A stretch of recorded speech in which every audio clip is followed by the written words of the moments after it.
him, I was like, hey, I'd never seen a New York rat. So we went down sprinting. I want to go see a New York rat. And he got mad at me. He's like, no, it's not a rat. It's a raccoon. I'm like, hell no, man. Yeah, like you said, nice debate about, a rat or a raccoon. Right. No, I'm not gonna lie, it really hurt my feelings when my dad got me a Mets Francisco Lindor shirt for Christmas, but you know what? It's perfect for today's video, so it worked out. What's going on, everyone? It's Fuzzy. Welcome back to yet another MLB recap, the first one of the 2021/2022 offseason, and today, I can't even believe we have this many things to talk about. Buster Posey, he shocked the world. He is retiring from baseball. The Tigers and the Reds made the first trade of the offseason. We have a few notable players opting out of their contracts, and also, of course, we're going to talk about Francisco Lindor papelboning Jeff McNeil. So first and foremost, I have to get this out the way because I was off my phone for the majority of yesterday, so I was a few hours late to this breaking news story. The fact that Buster Posey is calling it a career after having an insane all-star MVP caliber 2021 season. He hit .304 with 18 home runs and a whopping 140 OPS plus at age 34. Now, if we look at his career accomplishments, he's a 7-time all-star, he's an MVP, he's a Rookie of the Year, he won a Gold Glove, he's a 3-time World Series champion, caught every single pitch of those 3 championships, and it just makes you stop and think, okay, Buster Posey only played 13-14 seasons, he has 1,500 career base hits, he doesn't even have 50 WAR for his career. Is he a future Hall of Famer? In my opinion, while it's not going to be a first ballot, I do think Buster Posey is a future Hall of Famer. You cannot tell the story of baseball without mentioning the name of Buster Posey, and I'm excited about this because I feel like Buster Posey is going to change the way that Hall of Famers look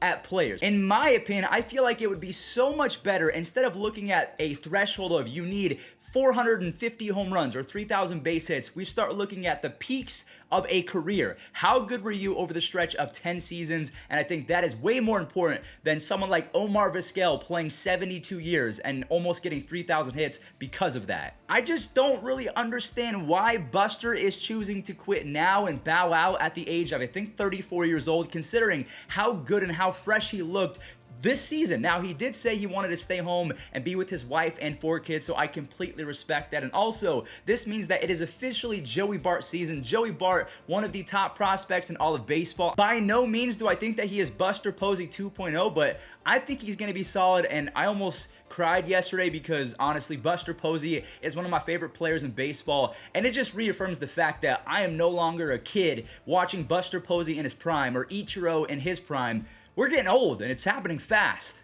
So before we move on, let me know in the comment section down below if you had a vote in the Hall of Fame, would you put down Buster Posey's name, or do you think the lack of base hits, because let's face it, he's not even at 2,000, like at least Joe Mauer got to 2,000 base hits. I don't know, do the qualifications of being a Hall of Famer, do they apply to Buster Posey, or is he kind of an outlier? All right, let's talk about the first trade of the offseason, shall we? We have Tucker Barnhart going to the Tigers in exchange for a guy I used to play with, not with, actually, I played against him a few times in high school, Nick Quintana. He is going to the Reds, and I really think that he is going to do something special with them because I compare him a lot to Jonathan India. He scared the living you-know-what out of me, so if you're a Reds fan, be excited about this kid. But if you're a Tigers fan, getting Tucker Barnhart, he was the 7th best catcher in all of baseball at framing pitches. That is going to do wonders for a young Detroit staff of Casey Mize, Tarek Skubal, Matt Manning. Matt Manning was pretty good the last month of the season. So to me, this emphasizes that the Tigers are not going anywhere. They're trying to build off of their successful, yes, even though they were sub 500, they were successful in 2021 building a core that they could work off. And if they can sign Carlos Correa, maybe a starting pitcher, and 2 bullpen guys,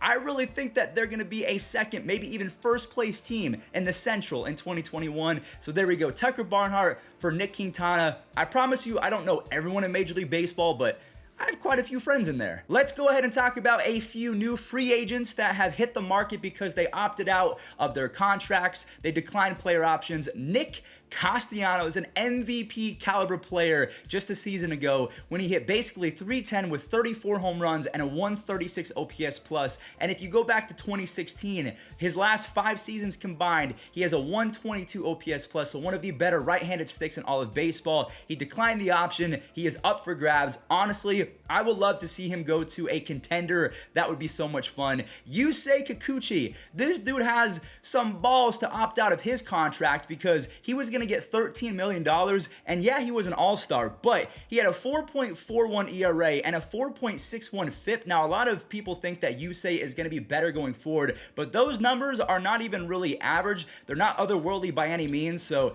hey, shout out to Yusei Kikuchi for believing in himself, but ooh, that's tough. If I had any predictions, I would think that Nick Castellanos might be going to the Phillies. I feel like that would make a lot of sense, especially considering that the Universal DH should be coming back to the National League. Having him and Bryce Harper in the same lineup, that would be so much fun to watch. And Yusei, I think the Phillies would be in on him as well. I think the Phillies are going to be a big player in this year's offseason. But if you went to a team like the Tigers, if you went to a team like the Angels, I think those are two teams that could really use some kind of veteranship in their starting rotation. What do you guys think? And last but not least, the moment that you've all been waiting for, Francisco Lindor, Papelbon, Jeff McNeil because of defensive shifting. So essentially what happened is Francisco Lindor, he doesn't like the shift, but if the Mets are going to employ it, he will follow the rules and he will shift if they ask him. Jeff McNeil, on the other hand, was basically saying, hey, I'm not going to do it if I don't want to. He said, I got this because I'm Jeff McNeil. And Lindor eventually had enough of that, so they went down to the clubhouse and they got in a little scuffle.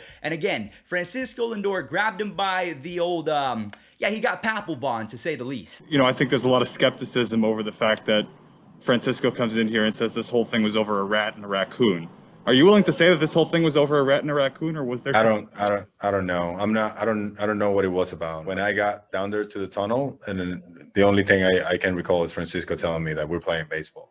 And then they came up with this weird rat versus raccoon story. And when I first saw this, I kind of bought it because I've heard New York rats are big and they're a spectacle and something to behold. But then after all of this came out, and now you add on that the Yankees assistant GM Gene Ackerman declined an interview with the Mets. I mean, they're just a complete mess. The New York Mets, more like the New York mess. I'm sorry. Well, everyone, that is going to do it for the first recap of the offseason. This was a lot of fun. I'm not going to lie to you guys. I have a feeling that MLB recap is going to be a little bit different in 2022, simply because I'm going to keep it real. My wrists are not doing well from all of the editing. Pretty much 4 years consecutive editing. It's not good on my joints. So maybe next year I'll focus more on stories as opposed to every single play from every single game. Let me know what you guys think of that, because unfortunately my wrists are suffering, but you guys rock. Thank you all so much for the support, and enjoy this day in MLB history. Center field, the Diamondbacks are world champions.